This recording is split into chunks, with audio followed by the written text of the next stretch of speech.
All right, welcome back everyone. I'm here with Dr. J.C. Smith. As you heard earlier, Melanie and I were talking about chiropractors, and she said that she was a little bit afraid of it, so we're going to be cracking those myths here today. He has just written a new book. It is called The Medical War Against Chiropractors. We're excited to talk to you about it. Tell us what your book is about.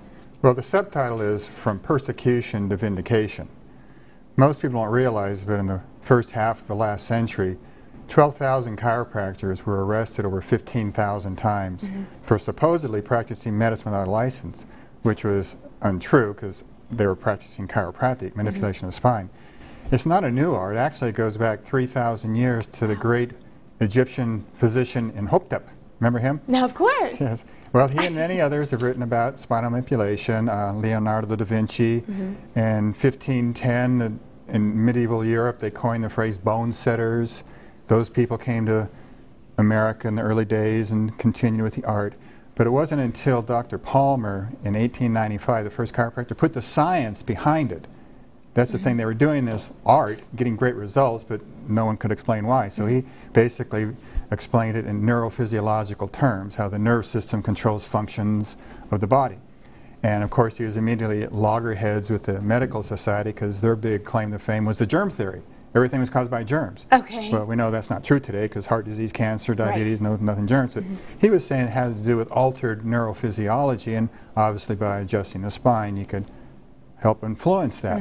Well, as I said, the AMA didn't like that, so they created a lot of political campaigns, propaganda campaigns, for example. Ann Landers, remember her? You're too young to remember her, right? Yeah. An old columnist. She was the highest syndicated columnist in the world, in America, in 1970s, and she was actually working in collusion with the AMA to disseminate misinformation about chiropractic, whether it's, as your colleague says, being hurtful or being unscientific or cultish. And all of that was disproven at an antitrust case in 1976. It's called the Wilk versus the AMA. It was more or less the medical Waterloo, where our attorney, George McAndrews, put the head honchos of the AMA in the witness box and said, "What do you think of chiropractic?" And they said, "Unscientific, cult, dangerous, quackery." And he says, "Okay, prove it." They couldn't prove a damn thing. What they did prove was that they would believe their own propaganda. Since then, research has begun.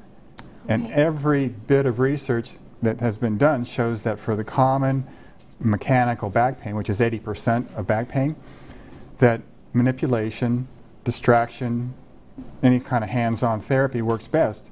And that gets to the root problem, is that the medical world has you convinced that all back pain is an abnormal disc. Okay, and we're going to be talking about this in a little bit and kind of going into a little bit more in depth and talking about where to go from here. So you guys stay with us. We'll be back right after this.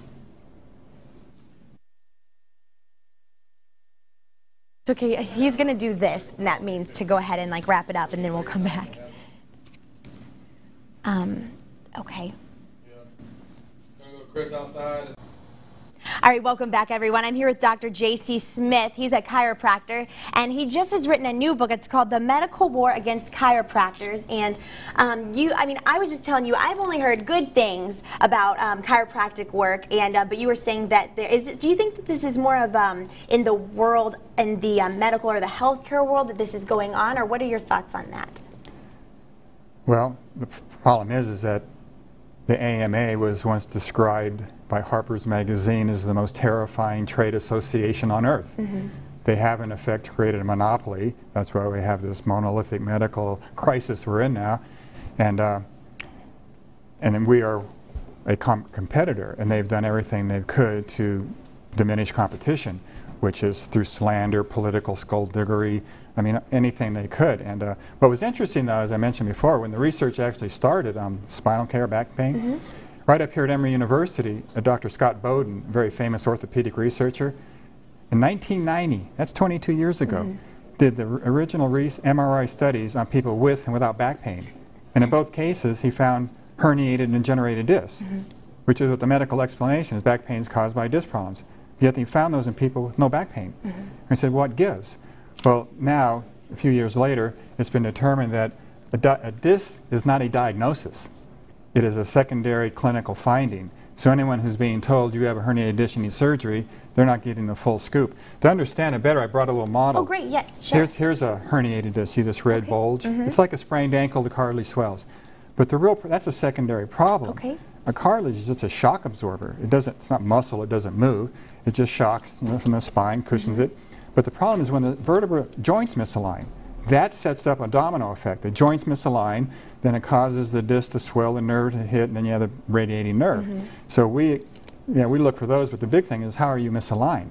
That's why gentle adjustments of the spinal joints has been so effective in stopping back pain. Okay. And this is why back surgery, they can go in there and fuse the disc, but you're still misaligned. Okay. That's why those people still have back pain. Back pain is epidemic. It's a leading cause of disability. It's a $200 billion a year industry, and yet the 17 guidelines now recommend chiropractic before drugs, shots, and surgery. Okay. Unfortunately, the AMA doesn't want to hear that, so they keep railroading people into drugs, shots, and surgery, leaving, quote, a wake of disability behind. Okay. Well, if you guys would like more information, you can go to the, would you like to tell them your website? I know it's been flashing on the screen. Well, the book website is medicalwar.info. Also, I have a Chiropractors Prefer Journalism.info, Okay. where I have a lot of other articles that I've posted there. All right, there you go. So you can go there to find out more information. Let's hand it over to Melanie now. 40, and we've been talking with Dr. J.C. Smith about his new book. It's called The Medical War Against Chiropractors. Some very interesting information, and we've learned a lot this morning.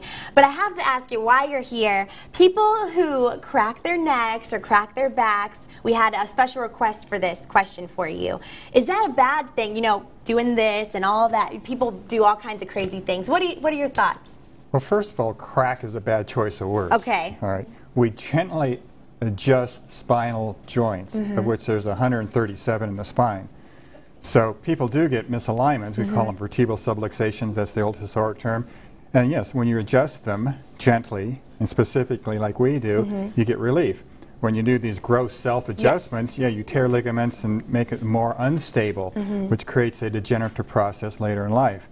So I suggest that you be checked by an experienced chiropractor. There you go. Yes. Okay, so at what point does someone visit a chiropractor? Should they do it just even if they're not having pain, just to make sure? What are your thoughts? How often do you go see a dentist? Just when you have a toothache? No, I don't. The same preventative attitude. Actually, research has shown that 3/5 of adult problems begin in the youth. When kids fall off bicycles and roller skates, football, horses, they jar their spines, but it goes unseen, uncorrected. And 2 weeks later, the swelling's down. Mom thinks she's okay. And then 20 years later, she comes to see me going, "Why am I like this? I haven't done anything." And we see a lot of this. Old injuries that are now terribly misaligned, degenerated, neurologic problems happening, muscle reflex spasms, and then people want to get well in one day. Well, it doesn't work like that. Spinal care is like dental care. We teach people what to do at home in terms of exercises, posture awareness, sleeping habits. Sleeping on the back is best. Oh, okay. And then also put them on a periodic adjustments, because just sitting puts 50% more compressions. You can jam every joint in your low back wondering, why am I all stove up, right? And you need to have those joints adjusted and distracted, and then do home exercises to maintain that. Okay. Well, thank you so much for sharing with us this morning. Again, if people would like to contact you, what are your websites? SmithSpinalCare.com. Okay. The book is medicalwar.info. Okay. And then my Chiropractors for Fair Journalism.info is another site where I'm actually challenging Sanjay Gupta and others to a debate about these issues, because they put out so much misinformation about chiropractors causing strokes that I'd like to confront them with the truth. And so I'm laying down the gauntlet. If Sanjay Gupta is watching, I challenge you to a live debate on your station or Fox. Fox is for fair and balanced news, right? Sure, of course. Well, it's not been fair and balanced at CNN, that's for sure. So I challenge him today to a debate. All right, interesting. Well, thank you so much, and I look forward to hearing how all this goes and to follow up with you on that. Right. All right, again, this is Dr. J.C. Smith, and we're going to throw it over to Melanie now.